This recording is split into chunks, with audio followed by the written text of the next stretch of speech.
Electrical की electron theory तो मैं आपको बता चुका हूँ, जिसका जहन में होना इंतहाई ज़रूरी है। इस छोटी सी मालूमात के बगैर आपको बड़ी बड़ी इलेक्ट्रिकल की मालूमात भी समझ में नहीं आएंगी, लिहाजा इसको अच्छी तरह जहन में रख लें। अब मैं आपको इलेक्ट्रिकल की इन 5 चीज़ों वोल्टेज, करंट, रेजिस्टेंस, वाटेज और फ्रीक्वेंसी में से एक एक चीज़ के बारे में तफसील से बताऊंगा। सबसे पहले देखते हैं वोल्टेज। इलेक्ट्रॉन्स की रफ्तार, दबाव, प्रेशर को वोल्टेज कहते हैं। The force which used for flow of electrons is called voltage. Voltage को ईएमएफ, चार्ज या टेंशन भी कहते हैं। वोल्टेज की 2 किस्में होती हैं, एक एसी वोल्टेज और दूसरी डीसी वोल्टेज। एसी वोल्टेज, फर्ज करें कि आप एक कमरे में बैठे हैं और कमरे में एक बल्ब जल रहा है। अगर बल्ब 1 घंटे जलता है तो उसका बिजली का बिल 100 रुपये आता है, और अगर बल्ब आधे घंटे जले और आधा घंटा बुझा रहे तो उसका बिल कितना आएगा? जाहिर है 50 रुपये। अगर 1 घंटे के वक्त के साथ 15 मिनट जले और 15 मिनट बुझे, फिर 15 मिनट जले और फिर 15 मिनट बुझे, तो फिर कितना बिल आएगा? जाहिर है 15-15 मिनट करके आधा घंटा ही बल्ब जला है तो बिल 50 रुपये ही आएगा। अगर 1 घंटे के वक्त के साथ बल्ब 10 मिनट जले और 10 मिनट बुझे तो फिर कितना बिल आएगा? 1 घंटे के दौरानिए में बल्ब 3 मरतबा 10-10 मिनट जलेगा तो बल्ब 30 मिनट यानी आधा घंटा ही जला तो बिल 50 रुपये ही आएगा। अगर बल्ब 5 मिनट जले और फिर 5 मिनट बुझे तो 1 घंटे के दौरानिए में बल्ब टोटल 30 मिनट ही जलेगा और बिल 50 रुपये ही आएगा। इस मिसाल से आपको वाज़ेह हो गया होगा, 1 घंटे को हम जितने भी टुकड़ों में तकसीम करें तो बिजली का बिल 50 रुपये ही आता है, यानी टाइम को काटने में हम आज़ाद हैं, चाहे जितने भी टुकड़े करें। अब इस बात को एक ग्राफ की शक्ल में समझते हैं। ये बल्ब ऑन और ये बल्ब ऑफ है और ये टाइम है, यानी 1 घंटा, दूसरा घंटा और फिर तीसरा घंटा। बल्ब आधा घंटा ऑन किया और फिर आधा घंटा ऑफ किया। एक इंग्लिश का लफ्ज़ है साइकिल, जिसके मायने हैं किसी भी एक काम को बार बार किया जाए तो उसको साइकिल कहते हैं। अभी जो हमने एक बल्ब आधा घंटा ऑन किया और फिर आधा घंटा ऑफ किया तो ये एक काम होगा। अगर दूसरे घंटे में भी हम यही काम करेंगे, यानी आधा घंटा ऑन और फिर आधा घंटा ऑफ, तो फिर ये दूसरी साइकिल होगी। और अगर हम तीसरे घंटे में भी यही अमल दोहराएंगे तो फिर ये 3 साइकिल हो जाएगा। इसी तरह 4 साइकिल, 5 साइकिल और 6 साइकिल। बल्ब को ऑन ऑफ करने के मामले में मैंने आपको पहले बताया था कि हम टाइम को तोड़ने में आज़ाद हैं। अगर हम टाइम के जितने भी टुकड़े करें तो वही 50 रुपये बिल आता है।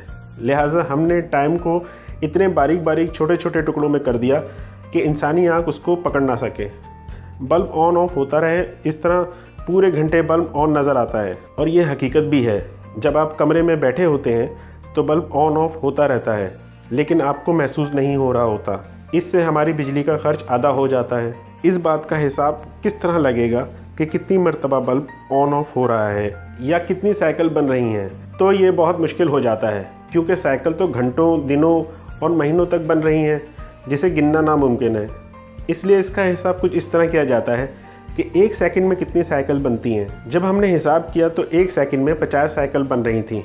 इसको कहेंगे 50 साइकिल पर सेकंड या 50 हर्ट्ज। ये फ्रीक्वेंसी है, यानी एसी वोल्टेज में 1 सेकंड के दौरान जितनी साइकिल बनती हैं उसे फ्रीक्वेंसी कहते हैं। In AC voltage number of cycle pass through in 1 second is called frequency.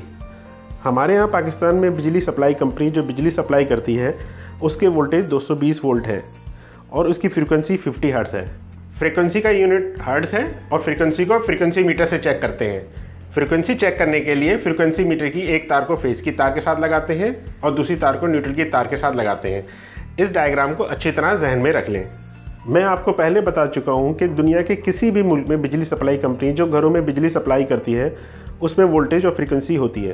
Current, resistance और वाटेज उन बिजली के आलात के होते हैं जो घरों में इस्तेमाल हो रहे हैं।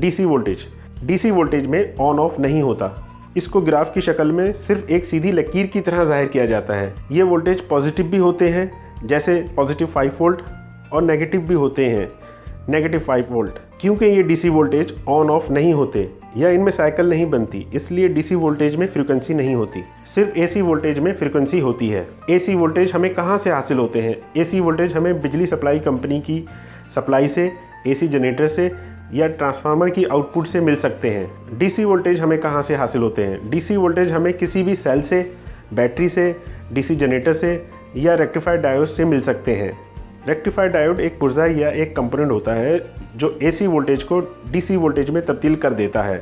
मसलन ये आपके मोबाइल फ़ोन के चार्जर में और घरेलू इलेक्ट्रॉनिक्स के आलात में लगा होता है, जहां इनको सॉकेट से एसी वोल्टेज दिए जाते हैं और अंदर एसी वोल्टेज को रेक्टिफायर डायोड डीसी वोल्टेज में तब्दील कर देता है और अंदर का सारा सर्किट डीसी वोल्टेज पर काम कर रहा होता है। इलेक्ट्रिकल सिस्टम या काम के लिहाज से वोल्टेज को 3 कैटेगरी में तकसीम किया गया है। 1000 वोल्ट से कम को लो वोल्टेज कहते हैं, 1000 वोल्ट से 33000 वोल्ट को मीडियम वोल्टेज कहते हैं और 33000 वोल्ट से ज़्यादा को हाई वोल्टेज या हाई टेंशन कहते हैं। ये तीनों कैटेगरीज इलेक्ट्रिशियंस की फील्ड के हिसाब से बनाई गई हैं और ये तीनों काम के लिहाज से बहुत मुख्तलिफ हैं। एलवी इलेक्ट्रिशियन ये वो इलेक्ट्रिशियन होते हैं जो 1000 वोल्ट से कम के वोल्टेज पर काम करते हैं, जैसे घरों में या कारखानों में।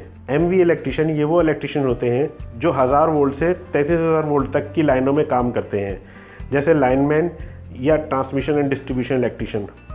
और एचटी इलेक्ट्रिशियन वो इलेक्ट्रिशियन होते हैं जो 33000 वोल्ट से ज़्यादा वोल्ट पर काम करते हैं। इनके औजार मुख्तलिफ होते हैं, इनकी ड्राइंग मुख्तलिफ होती है और इनकी थ्योरी भी मुख्तलिफ होती है। आगे आने वाली वीडियो में मैं आपको तफसील से बताऊंगा। वोल्टेज का यूनिट वोल्ट है और वोल्टेज को वोल्ट मीटर से चेक करते हैं। वोल्टेज को चेक करने के लिए वोल्ट मीटर की दोनों सिरों की तारों में से एक तार को फेस की लाल तार से लगाते हैं और दूसरी तार को न्यूट्रल की काली तार के साथ लगाते हैं। इस डायग्राम को अच्छी तरह जहन में बिठा लें। अब देखते हैं करंट को। करंट किसी भी तार में से गुजरने वाले इलेक्ट्रॉन्स की तादाद को करंट कहते हैं। The rate of flow of electrons is called current. जब इलेक्ट्रॉन्स फ्लो कर रहे होते हैं तो वोल्टेज और करंट दोनों का अमल एक साथ ही हो रहा होता है, यानी इलेक्ट्रॉन्स की तादाद होगी तो इलेक्ट्रॉन्स की रफ्तार भी होगी। लिहाजा इन दोनों को हम एक साथ ही समझेंगे। मैं आपको पहले बता चुका हूँ कि वोल्टेज की 2 किस्में होती हैं, नंबर 1 एसी वोल्टेज और नंबर 2 डीसी वोल्टेज। इसी तरह करंट की भी यही 2 किस्में हैं, यानी नंबर 1 एसी करंट और नंबर 2 डीसी करंट। अगर हम अपने घर के स्विच बोर्ड के तमाम स्विच ऑफ कर दें तो घर के दरवाजे पर लगा हुआ बिजली सप्लाई कंपनी का एनर्जी मीटर ऑफ हो जाएगा, क्योंकि हम बिजली इस्तेमाल ही नहीं कर रहे हैं। और अगर हम स्विच बोर्ड के सॉकेट आउटलेट स्विच को ऑन करके फेस टेस्टर से चेक करें तो हमें पता चलेगा कि घर के अंदर वोल्टेज तो आ रहे हैं लेकिन एनर्जी मीटर ऑफ है, यानी वोल्टेज से बिजली का बिल नहीं आता। अगर हम एक बल्ब का स्विच ऑन करते हैं तो बल्ब कुछ इलेक्ट्रॉन्स खर्च कर रहा होता है और एनर्जी मीटर चलने लगता है। जितने इलेक्ट्रॉन्स बल्ब खर्च करता है, यानी इलेक्ट्रॉन्स की तादाद खर्च करता है या करंट लेता है, उतना बिल आता है। हमारा छत का पंखा 220 वोल्ट पर चलता है और कुछ करंट भी लेता है। अगर हम एयर कंडीशन लगाते हैं तो हमारा एयर कंडीशन भी 220 वोल्ट से ही चलता है, लेकिन फिर भी उसका बिल ज़्यादा क्यों आता है? इसलिए कि वो इलेक्ट्रॉन्स की ज़्यादा तादाद खर्च करता है, यानी करंट ज़्यादा लेता है। घर में बिजली से चलने वाले तमाम आलात में करंट खर्च करने की सलाहियत मुख्तलिफ होती है। इसी तरह मैं आपको पहले बता चुका हूँ कि तार में भी करंट गुजारने की सलाहियत मुख्तलिफ होती है। घरों में बिजली सप्लाई कंपनी जिस तार से सप्लाई देती है उसकी भी एक ख़ास करंट गुजारने की सलाहियत होती है और आपके घर के अंदर जो वायरिंग होती है उस तार की भी एक ख़ास करंट गुजारने की सलाहियत होती है। फ़र्ज़ करें कि तारों की करंट गुजारने की सलाहियत 50 एम्पियर है। अगर आप घरेलू आलात की करंट को बढ़ाएंगे या घरेलू आलात को बढ़ाएंगे तो आपके करंट खर्च करने की सलाहियत बढ़ेगी, और अगर करंट 50 एम्पियर से ज़्यादा हो जाएगा तो बिजली की तारों पर लोड बढ़ेगा, जिससे तार जल सकते हैं और आग लगने का खतरा भी होगा। इसलिए घर के तमाम आलात जो करंट खर्च कर रहे होते हैं उनको लोड भी कहते हैं। आपके घर का लोड ज़्यादा है, जिसका मतलब है कि आपके घर में करंट ज़्यादा खर्च हो रही है, जिसका असर आपके घर की वायरिंग पर और घर में लगे फ्यूज़ या सर्किट ब्रेकर पर या फिर बिजली सप्लाई करने वाली कंपनी की सप्लाई के तार पर पड़ता है। करंट का यूनिट एम्पियर है और करंट को चेक करने के लिए एम्पियर मीटर इस्तेमाल करते हैं। करंट को इस तरह चेक करते हैं। फेस की लाल तार को मीटर के एक सिरे पर लगाते हैं, फिर मीटर के दूसरे सिरे से फेस की लाल तार लेकर लोड पर लगाते हैं।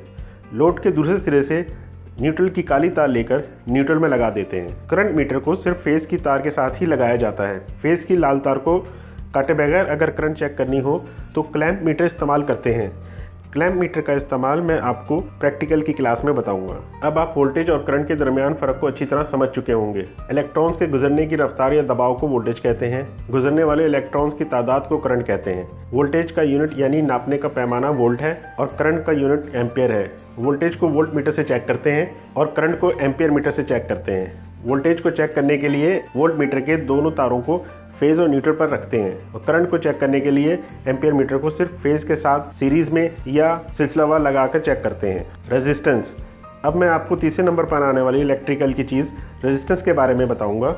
रेजिस्टेंस के माने हैं मज़ामत या रुकावट। इलेक्ट्रॉन्स की फ्लो में जो रुकावट होती है उसको रेजिस्टेंस कहते हैं। Opposition offer to the flow of electrons in any substance is called resistance. Electrical के शोबे में दुनिया में पाए जाने वाले तमाम मटेरियल को 2 ग्रुपों में तकसीम किया जाता है। एक वो मटेरियल जिनमें से बिजली नहीं गुजर सकती, उनको इंसुलेटर कहते हैं, और दूसरे वो मटेरियल जिनमें से बिजली गुजर जाती है उनको कंडक्टर कहते हैं। हम बिजली को एक जगह से दूसरी जगह ले जाने के लिए इन कंडक्टर मटेरियल्स का इस्तेमाल ही करते हैं। अगर हम एक बॉल को पक्के फर्श पर चलाएं तो वो तेज़ी से चलेगी, और अगर कच्ची ज़मीन पर चलाएं तो वो बॉल आस्ता रफ्तार में चलेगी। बॉल तो एक ही है, लेकिन ज़मीन की सतह मुख्तलिफ होने की वजह से उसकी रफ्तार में फ़र्क आ जाता है, जिसकी वजह ज़मीन की सतह में रुकावट या रेजिस्टेंस है। इसी तरह बिजली को गुजारने के लिए जब तमाम कंडक्टर मटेरियल्स को बिजली गुजार कर चेक किया गया तो तमाम ही मटेरियल में रुकावट या रेजिस्टेंस पाई गई। कुछ मटेरियल्स ऐसे थे जिनमें रेजिस्टेंस कम थी और कुछ मटेरियल्स ऐसे थे जिनमें रेजिस्टेंस ज़्यादा थी। सबसे कम रेजिस्टेंस गोल्ड यानी सोने में है, लेकिन सोने की तारें बनाई नहीं जा सकती। दूसरे नंबर पर सबसे कम रेजिस्टेंस सिल्वर यानी चांदी में है।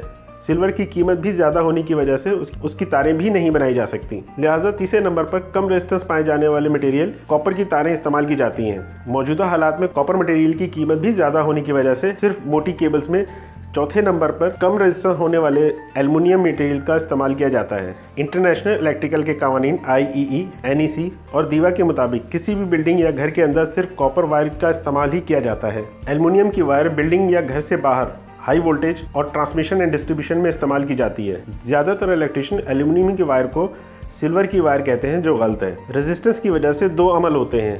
नंबर 1 हीट यानी गर्मी पैदा होती है।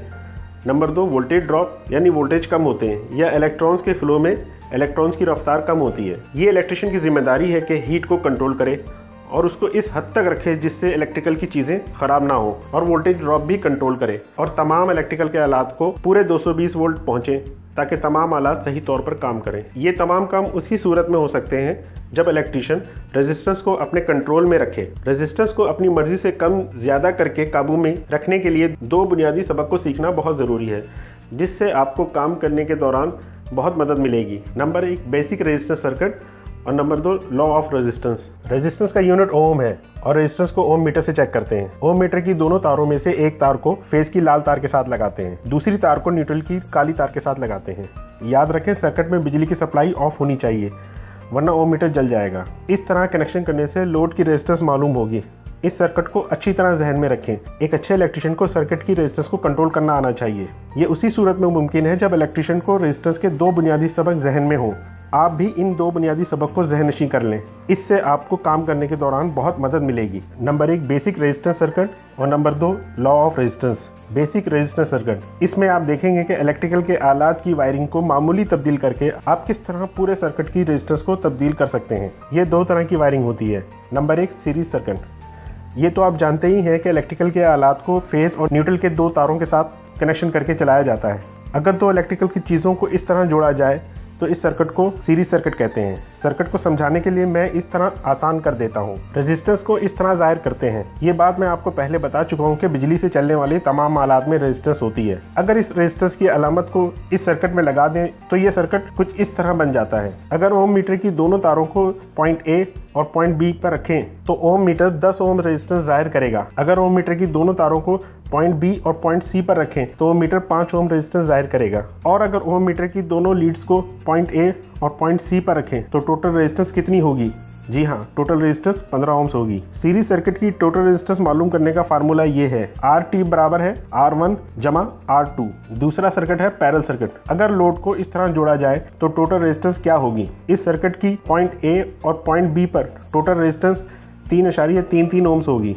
इसका फार्मूला ये है, RT बराबर है 1/R1 जमा 1/R2। इन दोनों सर्किट से आपको दो बातें पता चली। नंबर 1, अगर लोड को सीरीज में जोड़ा जाए तो सर्किट की टोटल रेजिस्टेंस जमा हो जाती है, और नंबर 2, अगर लोड को पैरेलल में जोड़ा जाए तो सर्किट की टोटल रेजिस्टेंस कम हो जाती है। हमारे घरों में तमाम लोड पैरेलल में लगाया जाता है ताकि घर की टोटल रेजिस्टेंस कम से कम हो। लॉ ऑफ रेजिस्टेंस, ये रेजिस्टेंस की 4 कवानीन हैं, इनको जहन में अच्छी तरह बिठा लें। ये कवानीन बताते हैं कि रेजिस्टेंस किस तरह कम या ज़्यादा होती है। नंबर 1, अगर तार को लंबा करते चले जाएं तो रेजिस्टेंस बढ़ेगी। अगर तार को छोटा करते चले जाएं तो रेजिस्टेंस कम होगी।